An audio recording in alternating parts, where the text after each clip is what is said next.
Bueno, mis hermanos, debo comenzar por decirles que, pues a partir de hoy vamos a modificar un poco las predicaciones, tanto en temática, como tal vez también un poco en la forma de exposición. Queremos que las predicaciones sean más fáciles de entender, más prácticas para ustedes. Le he preguntado a algunos hermanos acerca de las predicaciones y algo que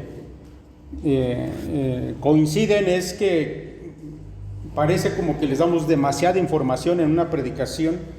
Vamos a intentar que sea el asunto más simple.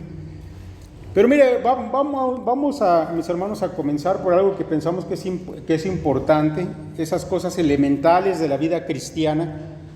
¿Y qué puede haber más elemental, mis hermanos, que hablar acerca de la necesidad de practicar la palabra de Dios? Vamos a comenzar por allí. Y como seguramente, bueno, ya se dieron cuenta por la lectura que acabamos de hacer, este pasaje del apóstol Pablo a la iglesia de Corinto, pues el apóstol Pablo aquí nos deja claro, y solamente voy a hacer una breve alusión a este pasaje, nos deja en claro que a diferencia de la sabiduría humana, ya fuera de parte de los judíos, que pensaban, ciertamente los judíos pensaban que ellos podían hallar la sabiduría a través de los hombres. Por eso, aparte de la escritura, ellos manejaban también una recopilación de la enseñanza de los rabinos, y le daban un gran valor. Ellos pensaban que del ser humano también podía provenir la sabiduría. Pero también, como estamos hablando o aquí Pablo está escribiendo a los corintios, que básicamente son griegos. Bueno, también los griegos daban mucha importancia a este asunto de la sabiduría, pues usted lo sabe. La palabra filosofía proviene precisamente del pueblo griego, y ellos se jactaban de esto, se jactaban de sus filósofos, incluso de que en este camino de la sabiduría muchos griegos decían que pues había cosas que solamente los más entendidos podían comprender. Incluso las hablaban de manera críptica, oculta, solamente los grandes sabios podían entender las cosas profundas de la sabiduría. Pero Pablo aquí declara, mis hermanos, que la sabiduría de los cristianos, que proviene de Dios, es superior a toda sabiduría de hombres. No importa qué tan sabios fueran los pensadores humanos, la sabiduría de Dios es superior. Ahora, el asunto, mis hermanos, es que esta sabiduría que proviene de Dios, la sabiduría que proviene de Dios, de verdad no la puede entender cualquier persona, ¿sí?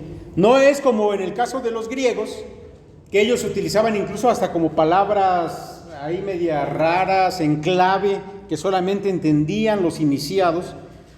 No es así realmente, mis hermanos, en el caso de la sabiduría que proviene de Dios. Solamente la pueden entender los nacidos de nuevo, porque es una sabiduría espiritual. Ahora, ¿se acuerda que hemos estado hablando acerca de que Dios es el que da esa sabiduría, esa inteligencia emocional? Por eso la gente del mundo no puede entender nada de lo que tiene que ver con la sabiduría de Dios. Mire, en los últimos tiempos, alguien que es considerado en este momento como el más famoso de los ateos, un hombre que según el mundo pudiéramos decir que es pues un hombre de un nivel académico muy grande. Estoy hablando de un hombre que se llama Richard Dawkins, seguramente lo ha escuchado. Este hombre es un biólogo de la Universidad de Oxford, un biólogo evolutivo. También es zoólogo, es etólogo, es muy reconocido allá en su país. Y este hombre decía lo siguiente, porque como les repito, es un ateo de talla mundial, es el más famoso de todos los ateos en la actualidad. Él dice que aquellos que creen en un ser que nadie puede ver, pero que es el creador de todo lo que existe, y que además se comunica con uno, bueno, eso dice él, es un delirio, es un delirio. Cuando una persona tiene este delirio, se le puede clasificar como que está loca, así lo dice literalmente, es locura. Pero cuando muchas personas creen ese delirio, se le llama religión. Ese es el concepto de el ateo más famoso del mundo acerca de los que creemos en Dios y la palabra de Dios. Literalmente que estamos totalmente locos. Sí, y es lo que Pablo está diciendo aquí en este pasaje de Corintios. Y no sé, mis hermanos, a ustedes, yo espero que hayan tenido esa experiencia. Si usted ha intentado vivir su vida de acuerdo con la palabra de Dios, seguramente que lo han criticado en algún momento. Tal vez algunos los han llamado lo mínimo, pues de raros, ¿no? A otros tal vez los han tachado de fanáticos. O incluso a algunos, pues ya de plano, así como locos religiosos, ¿no? Como dice Dawkins, que son los cristianos, unos locos religiosos. Bueno, el apóstol Pablo realmente en este pasaje nos declara que efectivamente es así, porque la gente del mundo no puede entender una sabiduría que es de origen espiritual, ¿sí? Mire, de la Nueva Traducción Viviente le voy a leer un parrafito de lo que acabamos de leer ahorita. Dice Pablo: pero los que no son espirituales no pueden recibir esas verdades de parte del Espíritu de Dios. Todo les suena ridículo y no pueden entenderlo, porque solo los que son espirituales pueden entender lo que el Espíritu quiere decir. Ahora, mis hermanos, es verdad que para nosotros los creyentes, el que nos capacita para entender la sabiduría de Dios, pues es el Espíritu Santo. Si usted sabe que cuando nacemos de nuevo, el Espíritu Santo viene a morar en nuestro corazón. Y Él es el que nos capacita para entender la palabra de Dios. Y esto lo hemos visto muchas veces, de gente que antes de ser cristiano intentó estudiar la Biblia, intentó leerla, pero a mí me lo han dicho personalmente. Antes de ser cristiano a mí me pareció un libro muy aburrido, lo intenté leer, intenté ver por qué la gente le llamaba tanto la atención, pero pues nunca entendí nada, ¿no? Pero cuando me volví cristiano, cuando nací de nuevo, entonces pude comenzar a comprender la Escritura. Entonces debemos entender, mis hermanos, que nosotros los creyentes en Cristo, los nacidos de nuevo, somos capacitados por el Espíritu de Dios para comprender la Biblia, ¿sí? Y yo espero que esa experiencia también la hayan tenido o la estén teniendo. Sin embargo, yo debo decir dos cosas al respecto de esto, ¿sí? Mire, primero, mis hermanos, que no por el hecho de que tenemos al Espíritu Santo, pues ya no tenemos que estudiar la Biblia. No es así, ¿sí? Realmente a nosotros nos toca estudiar la palabra de Dios. Allí sabemos, lo acaba de decir Pablo y lo acabamos de leer, que allí está la sabiduría de Dios. La sabiduría que Dios reservó desde la eternidad y ahora nos la revela, está en la palabra de Dios. Pero de nada te va a servir esa sabiduría que está ahí al alcance de tu mano si tú no la estudias. ¿Sí? Este es un asunto muy simple. Ahora, a pesar de que eso es simple, me da la impresión de que muchos no entienden eso. Porque yo sé que hay algunos que, aunque han leído la Biblia, no tienen el hábito de estudiar la Biblia. ¿Sí? Hoy en día, mis hermanos, tenemos tantos medios para estudiar la palabra. Obviamente tienes la Biblia en papel, en un libro que puedes leer todos los días. Pero ahora también la tienes incluso en audios, ¿sí? A lo mejor si no alcanzas a ver bien, o si quieres, no llegar al libro y estarlo leyendo porque te cansa, pues puedes poner un audio y escuchar la palabra de Dios. Hay muchos medios de leer la palabra de Dios, hay muchas versiones de la Biblia, hay Biblias con letra pequeñita y con letra gigante. Así que yo creo, mis hermanos, que casi ninguno de nosotros puede tener una excusa válida para no estudiar la Biblia. Ahora, la misma Escritura, mis hermanos, nos exhorta a que estudiemos la palabra de Dios.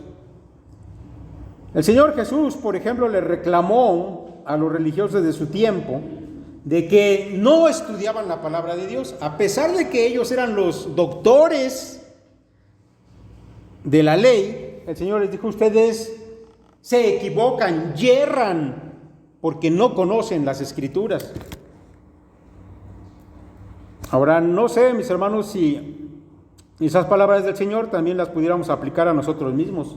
¿Cuántas veces nos equivocamos en tomar decisiones, en la manera en que vivimos, en la manera que conducimos nuestro día a día, simplemente porque desconocemos la Biblia? Y el Señor bien pudiera decirte: yerras, porque desconoces la Escritura.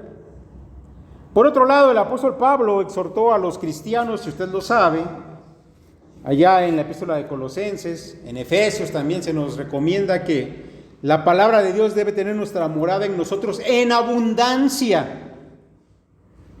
Si no basta con que de pequeñito hayas venido a la escuela dominical, te hayas aprendido algunas historias y después ya nunca más vuelvas a estudiar la Biblia. No, realmente tienes que procurar que en tu mente, que en tu corazón la Biblia esté en abundancia.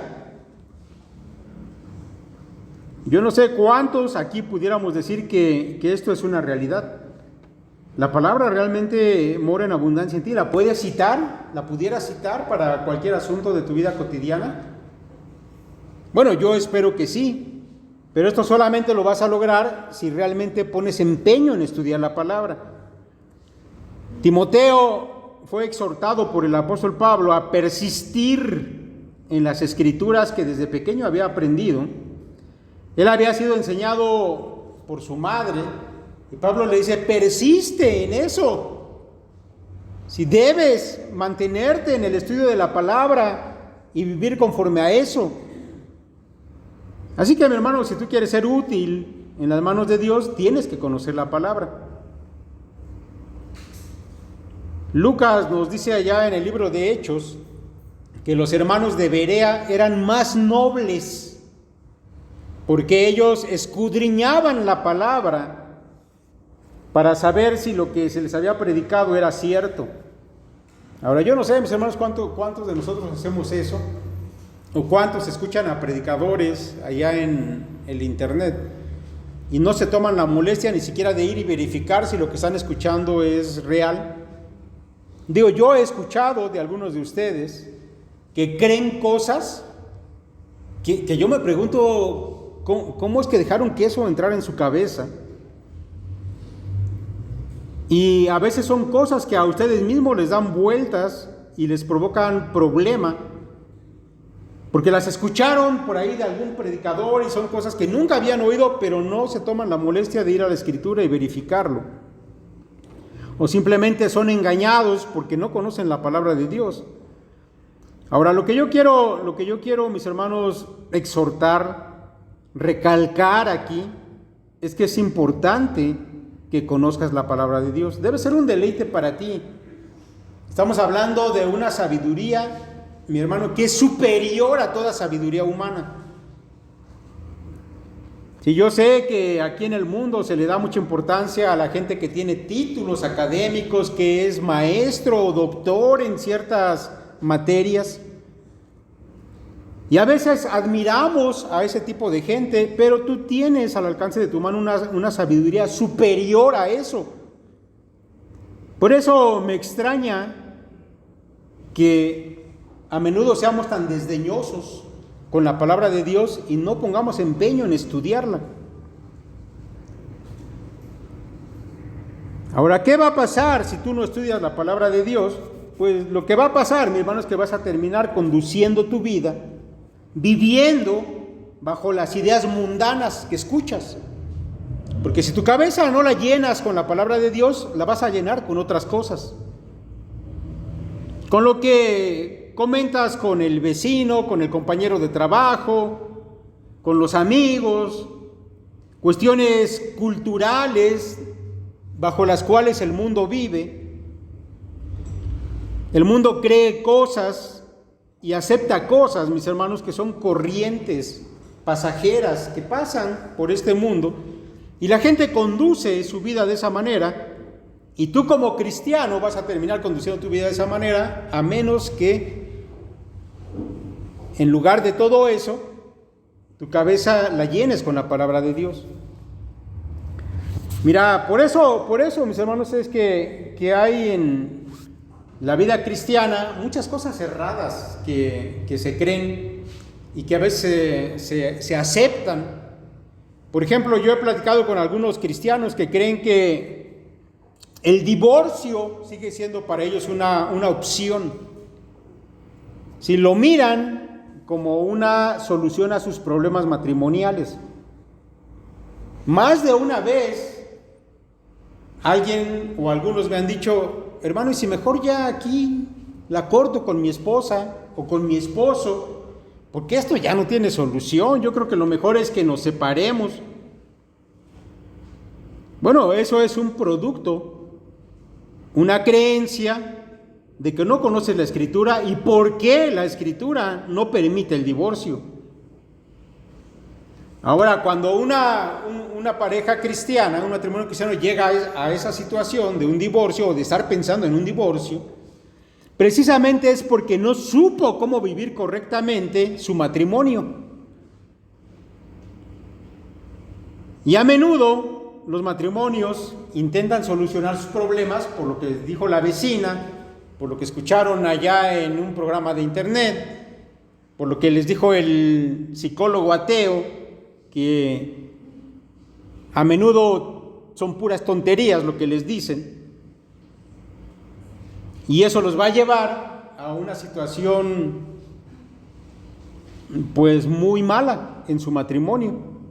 Pero eso es producto del desconocimiento de la palabra de Dios. Mira, hay otros, por ejemplo, en el caso de los jóvenes, y eso me lo han dicho también. Me ha tocado a mí dar pues prácticamente casi todas las clases que tenemos en la iglesia, excepto la clase de cuna, pero fuera de eso creo que me ha tocado en algún momento dar la clase a todas las edades, y en algún momento que me tocó dar clase a los jovencitos, a los intermedios, una muchachita me estaba diciendo: oiga, maestro, y acerca de cómo encontrar a nuestra pareja, a un novio con el que después nos vamos a casar, ¿cómo le hacemos para descubrir quién es esa media naranja? Porque yo sé que Dios ya nos ha preparado con quién nos vamos a casar, pero mi problema es ¿cómo le hacemos para descubrir quién es esa media naranja? Bueno, mis hermanos, yo sé que hay jóvenes que tal vez van comenzando y por eso tienen ese tipo de preguntas, pero yo sé que hay adultos que piensan lo mismo.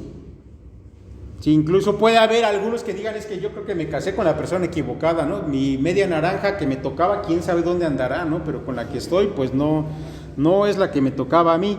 Bueno, eso, mis hermanos, la palabra de Dios nos lo enseña. No hay media naranja preparada por Dios a la que tú debes buscar.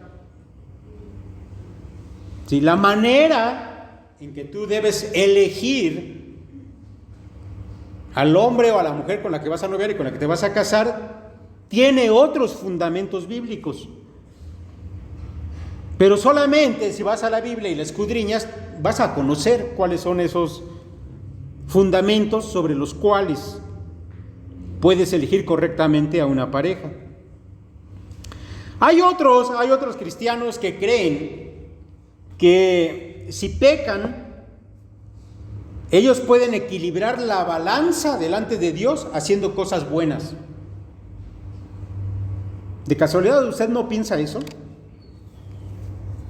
Así como diciendo: bueno, pues hoy no fui al culto, pero lo voy a compensar en la semana estudiando 1 hora más la palabra de Dios. Y con eso ya quedo así como parejo con Dios y ya no me va a tomar en cuenta que sea un flojo y no vaya al culto. Hoy tuve un desliz en este otro sentido, cometí un pecado, pero lo puedo reponer haciendo otra cosa buena más adelante. Mis hermanos, esa idea viene de que cuando estés delante de Dios en el juicio, Dios va a poner en una balanza las cosas buenas y las cosas malas, y si tú tienes más buenas que malas, pues ya vas a entrar al cielo. Eso, mis hermanos, tiene un antecedente católico romano. Pero que tú sigas pensando de esa manera, simplemente, pues a mí me dice que no conoces la Escritura. Y la gente cree que todo tipo de cosas, a veces hasta ridículas. Hay algunos que piensan que las epístolas eran las esposas de los apóstoles, pero eso les pasa por no estudiar la Biblia, y eso que le digo es real, ¿eh? Alguien lo comentó en alguna ocasión, según lo cuenta un pastor. Y así pudiera, mis hermanos, continuar con una infinidad de cosas que muchos de ustedes creen equivocadamente, pero esto pasa por no estudiar la palabra de Dios. Entonces, retomando, mis hermanos, aunque tenemos una sabiduría que proviene de Dios, que es superior a toda sabiduría humana, de nada te sirve si no la estudias. Incluso que tengas el Espíritu Santo en tu corazón, no te sirve de nada para guiar correctamente tu vida si no estudias la palabra de Dios. Ahora, número dos, de nada le sirve conocer la palabra de Dios si no la practica. Ahora, esto mis hermanos, lo quiero subrayar, porque yo sé que va a haber aquí quienes digan: es que yo sí conozco la palabra de Dios. O sea, yo la he estudiado, yo puedo hablar contigo de teología, si quieres, te puedo hablar en términos muy eruditos, porque nunca falta en las iglesias este tipo de hermanos también, ¿verdad? Que piensan que saben mucho de Biblia, pero hay un pequeño problema, que no la practican. Y esto, mis hermanos, este hecho, yo creo que es algo que se ha descuidado mucho más, al menos en nuestra congregación, que el estudio de la Biblia. Yo sí creo que aunque puede haber varios de ustedes que no estudian su Biblia, por el otro lado también hay algunos que sí la estudian. Pero el problema ya no es sino el problema es que aunque estudien mucho, no practican la palabra de Dios. Y a esto, mis hermanos, este sermón y los que van a venir más adelante, es a lo que nos vamos a estar enfocando, a la práctica de la palabra de Dios. Mire, el Señor Jesús, después de haber expuesto lo que probablemente es su discurso más famoso, que ya lo estudiamos, por cierto, y que se conoce como el Sermón del Monte, Él dijo lo siguiente. Dijo: cualquiera pues que me oye estas palabras y las hace, le compararé a un hombre prudente que edificó su casa sobre la roca. Dijo: ustedes ya escucharon la palabra, pero pueden llevarla a la práctica o no. Si la llevan a la práctica, ustedes serán como un hombre sabio o un hombre prudente que edifica su vida sobre un fundamento sólido. Pero cualquiera que me oye estas palabras y no las hace, le compararé a un hombre insensato que edificó su casa sobre la arena. Si esta palabra insensato es lo que en el Antiguo Testamento se llamaría un hombre necio. Y el otro, el que escucha la palabra de Dios y la hace, es un hombre sabio. Ahora, estas palabras del Señor, mis hermanos, yo creo que deberíamos memorizarlas. Es más, se lo voy a dejar de tarea, apréndaselas de memoria. Porque, mis hermanos, esto es el secreto, por decirlo de esa manera, de una vida que realmente agrada a Dios. Yo sé que leer la palabra de Dios, conocerla y estudiarla es bueno, pero si solamente haces eso, te estás quedando a la mitad del camino. Es mejor todavía conocer la palabra y ponerla por obra, practicarla. Si tú no estudias la palabra de Dios y la practicas, difícilmente vas a alcanzar la meta correcta en esta vida.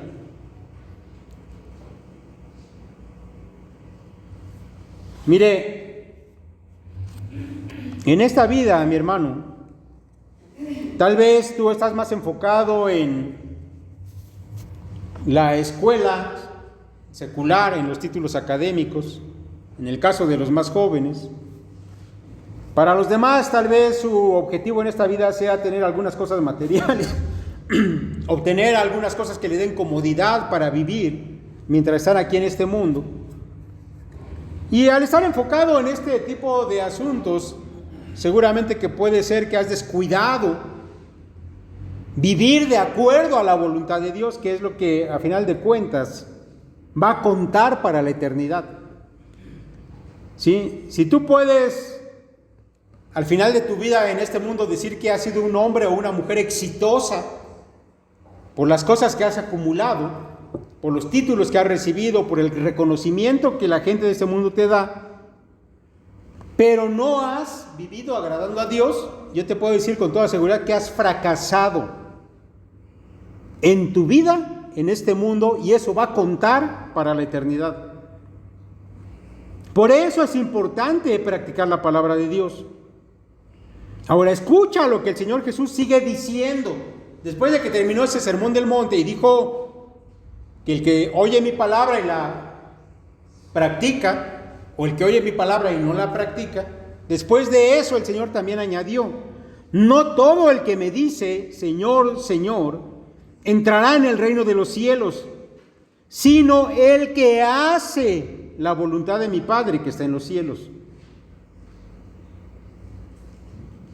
Ahora tú ya sabes que la Escritura no enseña la salvación por obras. Pero no te confundas, aquí no estamos hablando de la salvación por obras.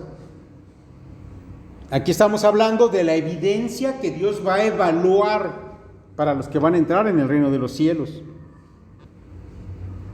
Por eso el Señor añade todavía: muchos me dirán en aquel día, Señor, Señor, ¿no profetizamos en tu nombre? Y en tu nombre echamos fuera demonios, y en tu nombre hicimos muchos milagros. Y entonces les declararé, escuche esto: nunca os conocí, apartaos de mí, hacedores de maldad. Ahora, para mí, mis hermanos, esto ya se los he comentado en otras ocasiones, desde que yo era muy joven, desde que era niño y leí esas palabras, para mí eran muy impresionantes, muy impactantes.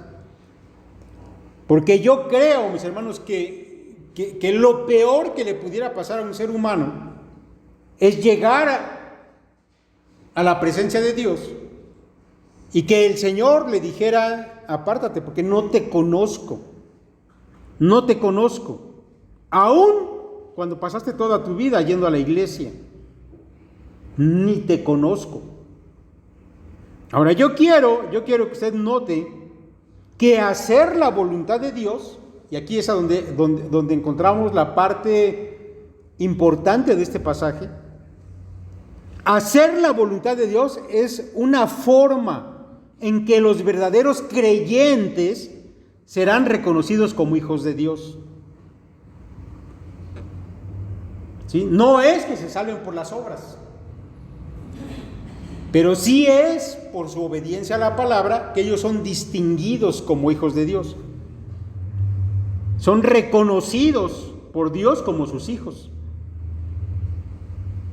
Pero también yo quiero que usted note que va a haber en el día del juicio, según lo que nos cuenta aquí el Señor Jesús, va a haber quienes piensen que hicieron la voluntad de Dios cuando realmente solo hicieron lo que ellos pensaban que era la voluntad de Dios. Y eso, mis hermanos, es un asunto trágico. Echamos fuera demonios, dirán unos. Hicimos milagros, van a decir otros.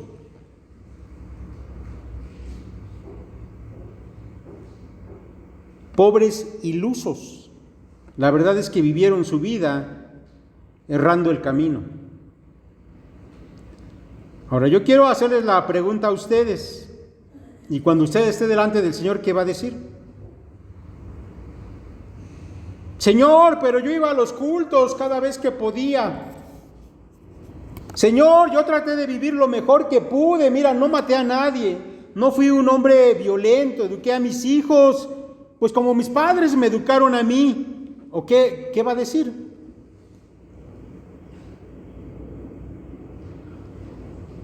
Mire, va a haber muchas personas que pensarán que hicieron la voluntad de Dios, cuando lo que realmente estaban haciendo era algo diferente.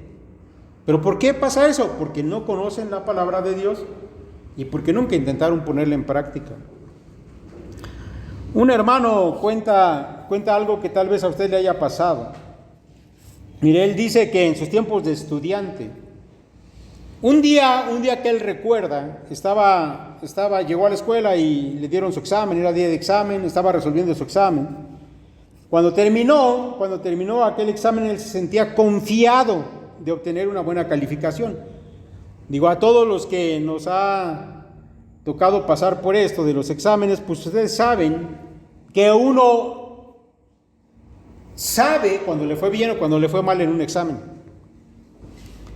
Así que este joven estaba confiado en que le había ido muy bien, porque realmente había estudiado y había contestado las preguntas de la manera correcta. Al día siguiente, el profesor les fue entregando los exámenes. Cuando le llegó el turno a ese joven, vio que en la parte de la carátula del examen tenía un 5. Por lo que, muy sorprendido, comenzó a revisar el examen y se dio cuenta que toda la primera parte estaba respondida correctamente, bien, pero cuando le dio la vuelta a la hoja tenía todas las respuestas tachadas.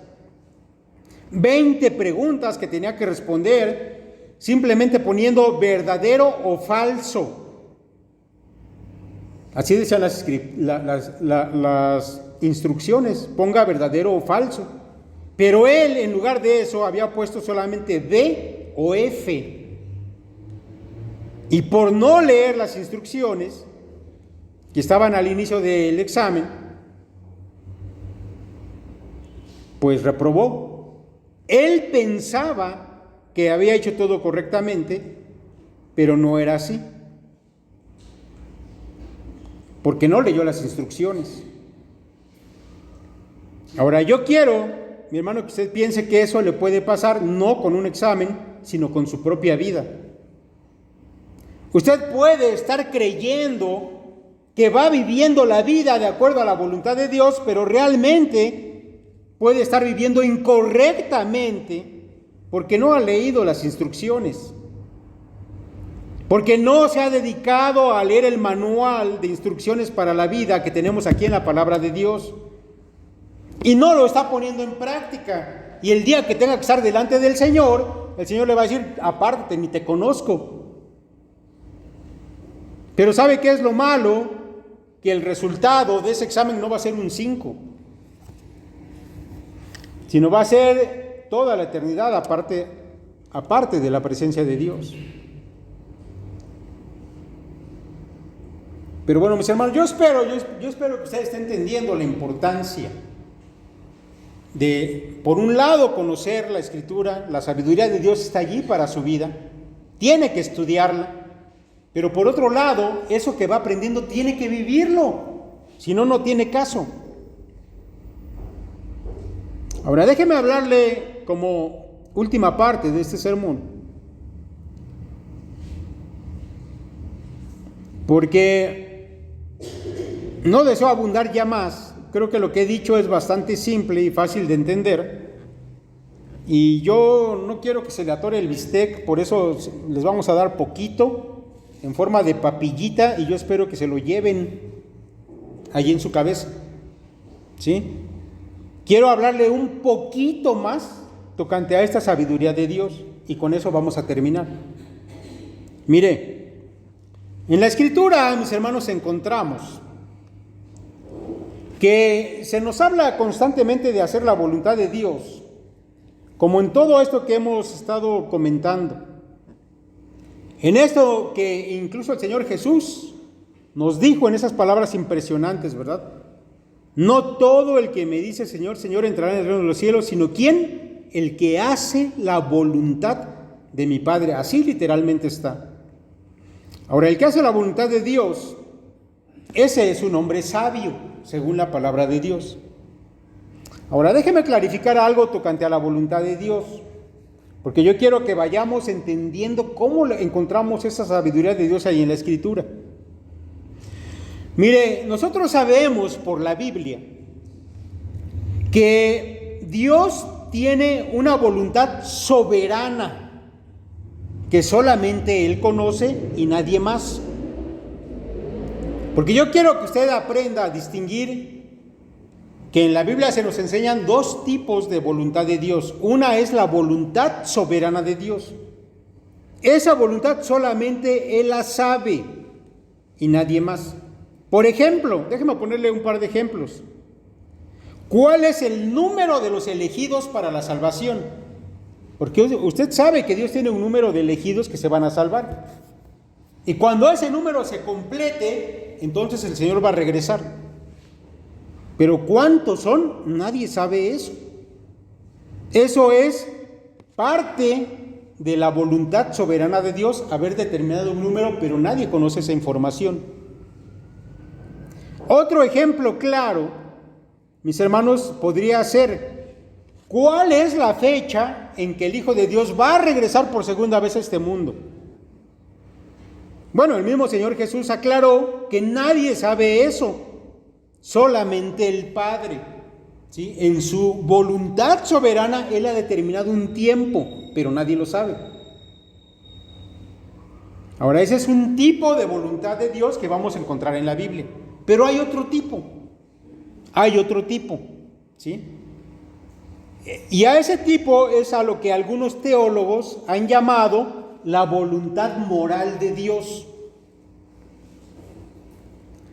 La voluntad moral de Dios, mis hermanos, consiste en las indicaciones precisas reveladas en la Biblia que enseñan cómo las personas deben creer y cómo deben vivir. Y eso es lo que nos interesa a nosotros en estas próximas predicaciones, que usted aprenda la voluntad moral de Dios. Esas indicaciones de cómo vivir su vida. O para los que aún no han nacido de nuevo, cómo es que deben venir en fe y acercarse a Dios para que Dios les salve. Eso lo encontramos ahí en la Escritura. Ahora, debo aclarar aquí, porque ahorita estamos aclarando cosas y desechando cosas que no son correctas en el entendimiento de la Biblia. Debo aclarar aquí que hay quienes piensan que hay un tercer tipo de voluntad de Dios en la Biblia, ¿sí? Y es lo que algunos han llamado la voluntad de Dios individual para cada persona.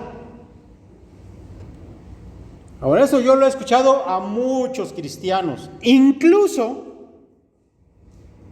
lo he leído en algunos libros cristianos escritos por expertos, entre comillas. Ahora, ¿qué es este asunto de la voluntad individual de Dios para cada persona? Perdonen el pleonasmo, pero lo quiero recalcar, ¿sí? Son los que piensan que Dios tiene un propósito para tu vida y que tú lo tienes que descubrir. Y así vas a saber entonces cuál es la voluntad de Dios que tú tienes que seguir en particular, cuál es el plan de Dios que Él trazó para tu vida.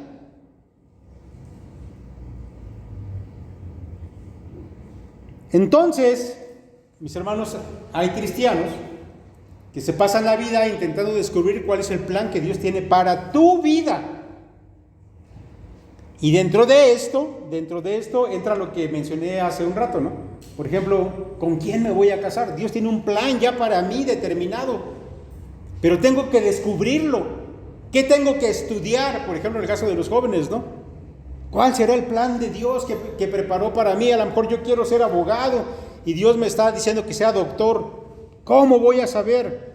Y entonces, los que piensan así, se inventan cosas de cómo saber que estás haciendo la voluntad de Dios, ¿sí? Porque entonces hay quien dice, bueno, es que yo quiero la carrera de abogado, pero no, a lo mejor Dios me está llamando a ser médico. O como conocí en algún momento a una joven, hace ya muchos años, que ella tenía en su corazón una atracción hacia un joven que no era cristiano. Y entonces ella, tratando de buscar la respuesta a si tal vez realmente ese joven era lo que Dios había preparado para su vida, entonces ella decía y consultó con algunas personas y le dijeron, la forma de saber si ese joven es lo que Dios ha preparado para tu vida, es que cuando tú andes con él, cuando comiences a andar con él, vas a sentir paz en tu corazón. Y entonces vas a saber que el Espíritu te está dando paz, porque esa era la voluntad de Dios para ti. ¿Has escuchado eso? Eso lo pueden leer en libros o escucharlo en predicaciones. ¿Cómo sé que es la voluntad? Si sientes paz en tu corazón, esa es la voluntad de Dios. Ahora, en este ejemplo de esta joven, si ella de verdad se hubiera preocupado por leer la Escritura, por conocer la voluntad de Dios que está plasmada ahí en la Biblia, no hubiera en primer lugar puesto sus ojos en alguien que no es cristiano.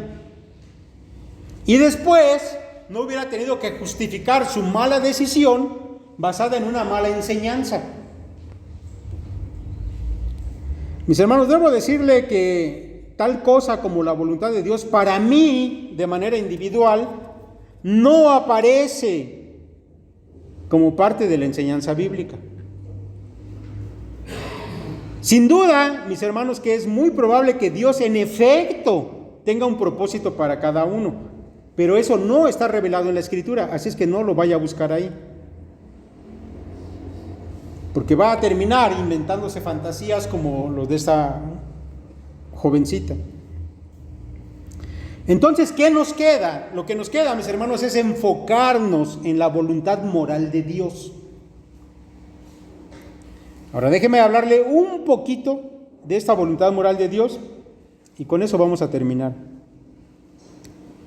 Mire, se le ha llamado, o los teólogos le llaman voluntad moral, porque la palabra moral hace referencia a todas las normas de vida, en este caso del creyente, que se consideran aceptables delante, en este caso, de Dios.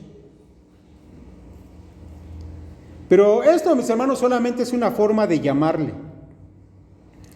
Si vamos al texto bíblico, realmente nos vamos a poder dar cuenta que el Señor le llama de otra manera, ¿sí? Pero para motivos de estudio, tal vez sea más fácil de distinguir como voluntad moral, en contraste con la voluntad soberana de Dios.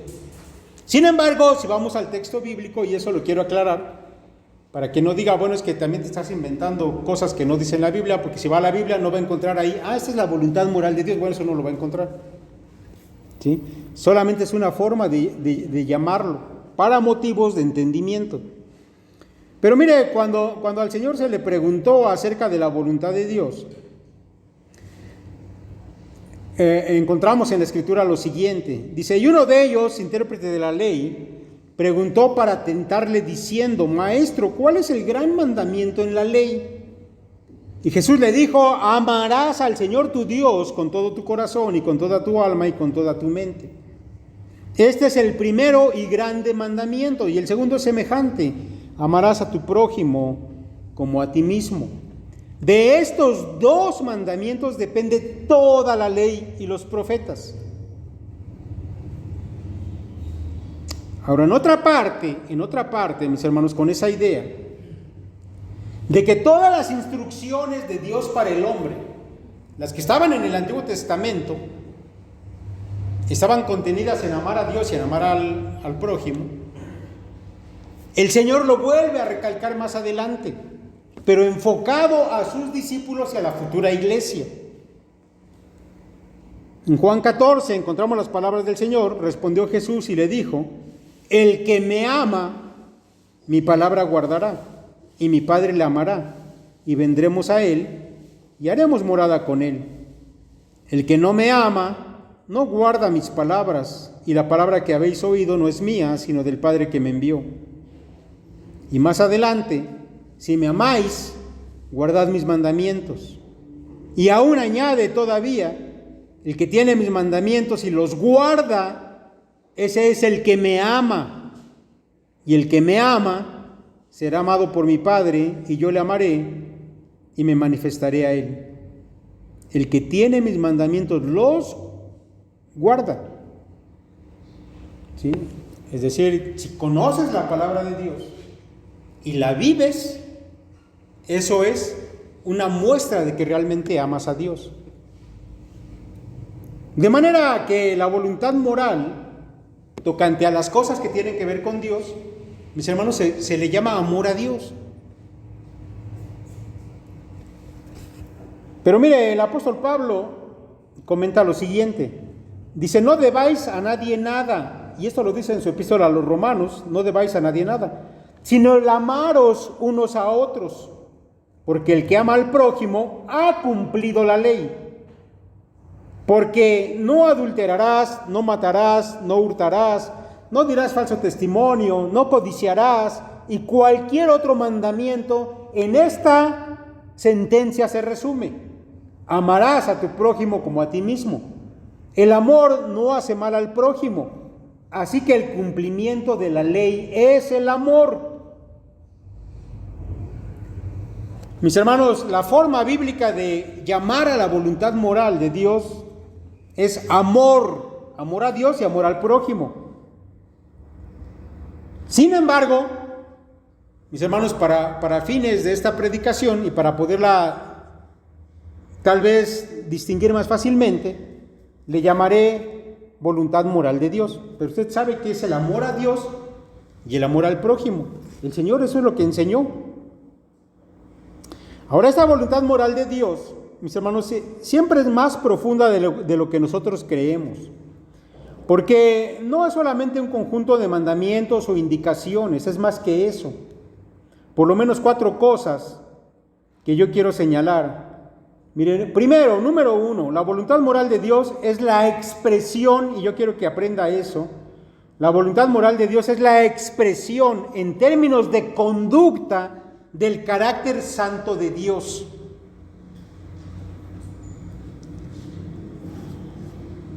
¿Cómo es Dios?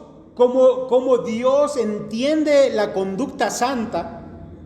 Es a través de lo que encontramos en la Biblia como voluntad moral. Por eso el apóstol Pedro dice: sino como aquel que os llamó es santo, sed también vosotros santos, y luego añade: en toda vuestra manera de vivir. ¿Sí? Dios es santo, y esa santidad la ha expresado en forma de indicaciones, de mandamientos, bajo los cuales, si nosotros lo seguimos, nuestra conducta va a ser santa también. Ahora, no pierda de vista eso, ¿sí? De hecho, por eso es que la gente del mundo no entiende estas cosas, porque son espirituales. Entonces, mis hermanos, si yo me pregunto ¿cómo puedo llegar a ser santo?, la respuesta es obedeciendo la voluntad moral de Dios. De hecho, el destino que Dios trazó para sus hijos es que ellos lleguen a ser conformes a la imagen de su Hijo Jesucristo. Y mis hermanos, nosotros vamos a encontrar en la palabra de Dios instrucciones, mandamientos, cosas específicas que tienen que ver con cómo llegar a ser como Jesucristo. Vamos a encontrar cosas, mis hermanos, como por ejemplo que tenemos que ser santos, que tenemos que ser justos, que tenemos que ser puros, que tenemos que ser amor o amar a los demás, que tenemos que perdonar, que ser compasivos, que ser humildes, que ser obedientes, que ser bondadosos, que ser generosos, y todo eso, cada una de estas cosas, mis hermanos, en la Biblia está, y tengo las citas aquí, pero las vamos a ir estudiando poco a poco. Cada una de estas características son características de Cristo Jesús, que nosotros vamos a encontrar en mandamientos que debemos practicar para llegar a ser como Él, es decir, santos. ¿Sí? Número 2, mis hermanos, por la gracia de Dios tenemos la voluntad moral de Dios revelada en su totalidad en la Escritura. Es decir, todas las instrucciones para que tú puedas ser santo están aquí en la Escritura. No necesitas otra fuente para conocer la voluntad de Dios. Ahora, también hay que decir, mis hermanos, que gracias a Dios, nosotros que vivimos en este tiempo, tenemos a nuestro alcance una infinidad de recursos para poder comprender lo que la Biblia nos dice tocante a esa voluntad moral. Hay montones de comentarios bíblicos, de libros que explican esa voluntad moral de Dios que encontramos en la Biblia. Para nosotros, mis hermanos, digo, hay quien le guste leer y está bien, si quiere comprar un buen comentario bíblico para entender correctamente la voluntad moral de Dios para su vida, hágalo. Pero obviamente también vamos a estar hablando en las predicaciones de estas cosas y explicándolas detalladamente. Número 3, mis hermanos, dado que la voluntad moral de Dios es la expresión del carácter de Dios, entonces debemos esperar, y esto es muy importante, debemos esperar que esa voluntad moral de Dios no solamente se enfoca en los actos externos del creyente, sino también en sus motivaciones, en sus propósitos y en sus actitudes. ¿Qué es lo que le estoy queriendo decir? Que Dios no solamente se preocupa de lo que hacemos, sino de cómo lo hacemos y por qué lo hacemos. Esto ya lo hemos explicado en alguna de las conferencias que dimos allá en el campamento, y que los que no fueron también tuvieron oportunidad de escucharlas en las grabaciones que subimos ahí a YouTube, ¿verdad? Las motivaciones con que hacemos las cosas determinan qué tan gratas o qué tan valiosas son delante de Dios. Mis hermanos, todo esto que acabo de decir es importante que usted lo sepa, porque a partir de ahora vamos a estar estudiando esto. Hemos escogido algunos temas de la voluntad moral de Dios, de cómo usted se tiene que conducir respecto a Dios o respecto a sus prójimos. Y es importante que supiera estas cosas. Mis hermanos, conocer la voluntad de Dios y vivir conforme a ella va a determinar que usted sea reconocido como hijo de Dios el día del juicio. Y si usted ha vivido de la manera correcta, va a determinar que el tipo de juicio que usted enfrente sea el tribunal de Cristo y no alguno de los otros. Por eso, mi hermano, es importante. Esto es básico. Si no nos enfocamos en esto como lo primero, mis hermanos, no vamos a poder ir a otras cosas más adelante, ¿sí? De eso se trata la vida cristiana, de vivir conforme a la voluntad de Dios. Entonces, si entendió lo que le dije, piense en eso, reflexione en eso y ponga manos a la obra. Si le quedaron dudas, vuelva a escuchar la predicación más adelante, la vamos a seguir subiendo allá a la red, vuelva a repasarla. Y de aquí en adelante, mis hermanos, pues vamos a estar enfocados en estas cosas muy prácticas para su vida cristiana. Dios los bendiga.